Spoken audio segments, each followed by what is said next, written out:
जागृतिग्नीता चेतु विनिर्मलीकृतं नमोस्तु गुरुवे तस्मै अभिन्नाय ममात्मने अभिन्नाय ममात्मने। परम श्रद्धास्पद परम पूज्य आचार्य प्रवर के चरणों में अभिवंदना। आदरास्पद मुख्य मुनि प्रवर साध्वी वर्याजी, साधु साध्वी वृंद, उपस्थित धर्म परिवार, विक्रम संवत 2050 माघ शुक्ला सप्तमी का दिन सुजानगढ़ मेरी स्मृति में आ रहा है। सूर्योदय का समय था और हम सब साध्वियां महाश्रवणी साध्वी प्रमुखा श्री जी के साथ में परम पूज्य गुरुदेव श्री तुलसी की सन्निधि में पहुंचे।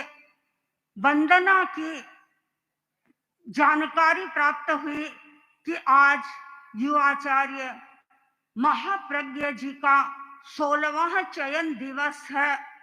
आचार्य वर ने युवाचार्य श्री को अपनी बाहों में उठा लिया और कुछ क्षण के लिए अपने पट्ट पर भी बिठा लिया। चारों ओर उल्लास का एक वातावरण था।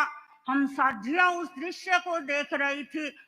अनेक संत लोग उपस्थित थे और श्रावक और श्राविकाएं भी इस दृश्य को देख रही थी और सबके मन में ये प्रश्न हो रहा था कि हमेशा चयन दिवस आता है, लेकिन आचार्य वर ने कभी भी युवाचार्य वर को इस प्रकार अपने पट्ट पर आसीन नहीं किया।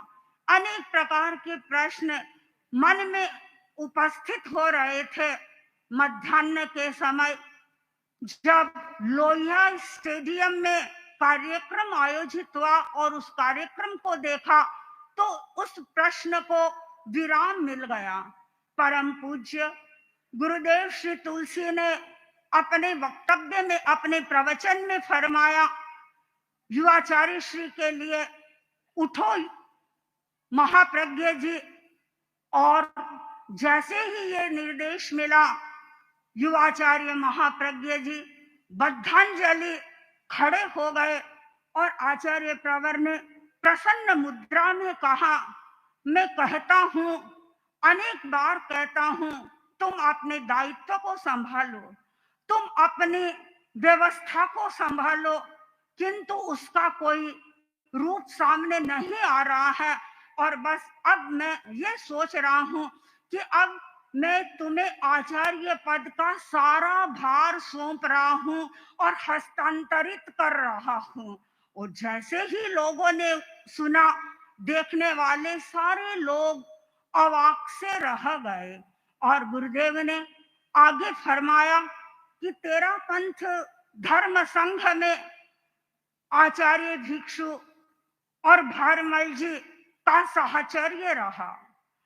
जयाचार्य और मघवा गणी का साहचर्य रहा। परम पूज्य जयाचार्य ने अपने अंतिम समय में, अंतिम वर्षों में वे संघ की चिंता से मुक्त हो गए और अपना सारा कार्यभार अपने युवाचार्य मघवा को सौंप दिया और वे अपने साहित्य साधना में, अपने आत्म साधना में लीन हो गए।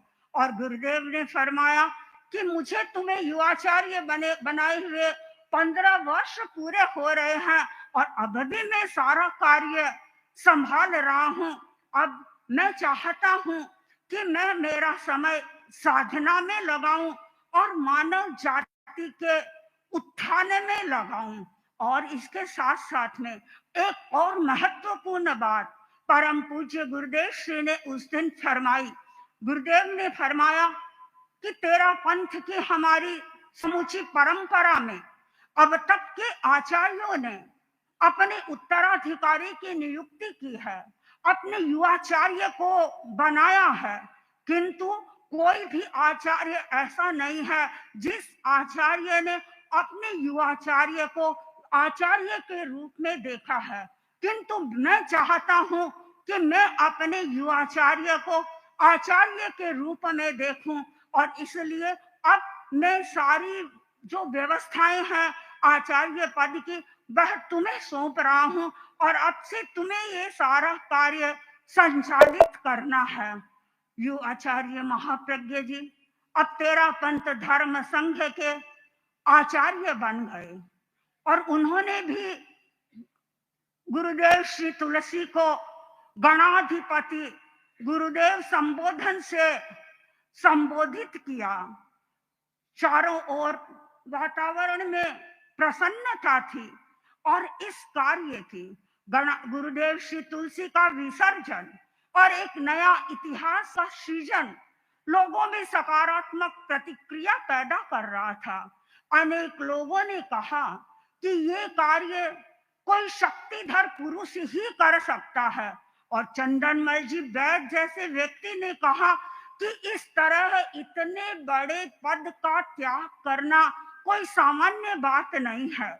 और अनेक आम लोगों की ये प्रतिक्रिया रही कि गुरुदेव तो हमें बोध पाठ देना चाहते हैं, हम बुढ़ापे में भी अपने बेटे को अपनी चाबियां सौंपना नहीं चाहते हैं।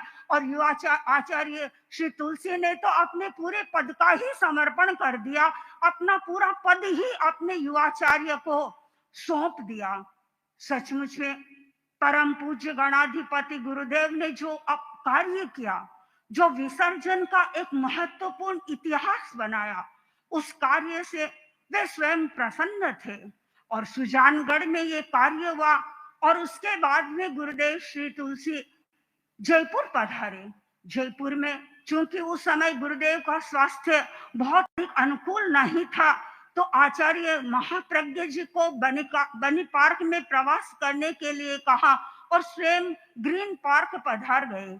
5 दिन का आचार्य महाप्रज्ञ जी का प्रवास बनी पार्क में हुआ और उसके बाद जब आप सिक्किम पधारे, ग्रीन पार्क पधारे और आचार्य वर्ग के दर्शन किए, जब मुख्य कार्यक्रम हो रहा था तो अक्सर यह परंपरा ही थी, क्योंकि उस समय आप युवाचार्य जी थे, तो युवाचार्य होने के नाते आप गुरुदेव से पहले ही फरमाते थे। और चूंकि आज गुरुदेव ने रोक दिया, गुरुदेव ने फरमाया कि आज मैं अंत में कैसे बोलूंगा, मैं तो आज मेरे द्वारा प्रतिष्ठित जो युवाचार्य हैं, जिनको जो आचार्य के रूप में आज आए हैं, मैं इनका स्वागत करता हूँ। वह पिता धन्य होता है जिसके सामने उसका पुत्र उससे आगे निकल जाता है। मुझे भी आज निश्चिंतता की अनुभूति हो रही है। और उस दिन स्वयं गुरुदेव श्री तुलसी पहले बोले और आचार्य महाप्रज्ञ जी को अपने से बाद में प्रवचन देने के लिए निर्देश दिया। यो आचार्य वर ने अपना प्रवचन दिया और लोग सुन करके आह्लाद की अनुभूति कर रहे थे। जयपुर से आगे चूंकि गंतव्य था दिल्ली पहुंचने का, चातुर्मास वहां निर्धारित था। चातुर्मास प्रारंभ हो गया और विकास महोत्सव की भूमिका कैसे आयोजित की गई उसके बारे में आपने सुन लिया। मैं उसके बारे में अधिक कहना नहीं चाहूंगी कि किस प्रकार गुरुदेव श्री आचार्य महाप्रज्ञ जी ने अपनी अंतः प्रज्ञा से एक नया महोत्सव संघ के सामने प्रस्तुत कर दिया और किस प्रकार गणाधिपति गुरुदेव श्री तुलसी ने अपने पद का विसर्जन कर दिया। और केवल उन्होंने पद का विसर्जन नहीं किया, उसके बाद में जितने संघीय कार्यक्रम आ रहे थे उन सब कार्यक्रमों में उन्होंने आचार्य महाप्रज्ञ जी को करने के लिए निर्देश दिया। नवमी के बाद में चरमोत्सव का कार्यक्रम आता है, भाद्रपद शुक्ला त्रयोदशी का। और अक्सर वर्तमान आचार्य भिक्षु पर गीत की रचना करते हैं। गुरुदेव श्री तुलसी ने आचार्य महाप्रज्ञ जी को कह दिया, अब गीत की रचना मैं नहीं करूंगा, क्योंकि गीत की रचना वर्तमान आचार्य ही करते हैं। मैंने तो आचार्य पद का विसर्जन कर दिया, अब मैं ये कार्य नहीं करूंगा। और उसी वर्ष परम पूज्य आचार्य महाप्रज्ञ जी ने आचार्य भिक्षु के संदर्भ में अपने गीत की रचना की।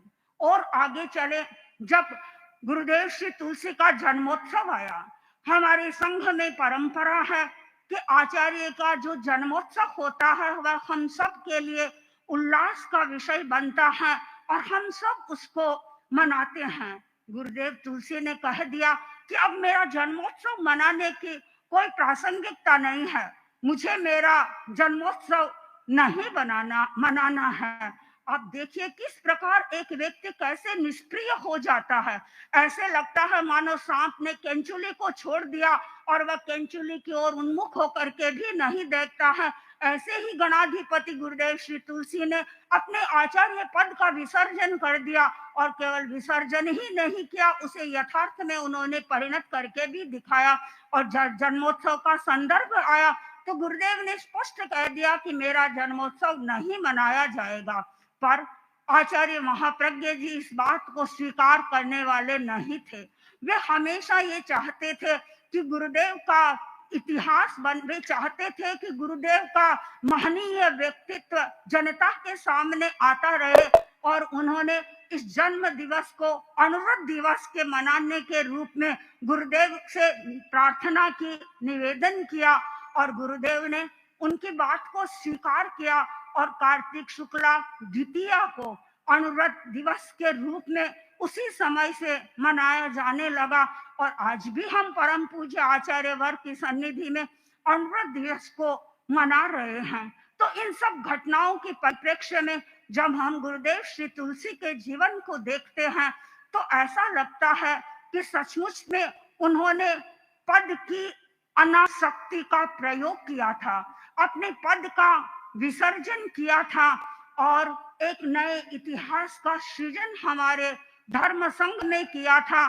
तेरा पंथ के आचार्य परंपरा को जब मैं देखती हूँ तो ऐसा लगता है कि हर आचार्य ने विकास के ग्राफ को ऊंचा उठाने का प्रयत्न किया और वर्तमान में हम आचार्य वर्ग को भी देख रहे हैं कि किस प्रकार आप श्री हमारे धर्म संघ के उस इतिहास को समृद्ध कर रहे हैं, उस इतिहास को आगे बढ़ा रहे हैं। आज विकास महोत्सव है, हमारे धर्म संघ में मर्यादा महोत्सव मनाया जाता है और मर्यादा महोत्सव पर कुछ निश्चित कार्यक्रम है जिनका लोगों के लिए आकर्षण भी बना रहता है। मैं भी आचार्यवर आपसे ये निवेदन करूंगी कि विकास महोत्सव पर कुछ ऐसी नई रेखाएं आपके द्वारा खींची जाए जिससे लोगों को भी ऐसा लगे कि हाँ आज विकास महोत्सव है और विकास महोत्सव में ये नया क्रम होने वाला है।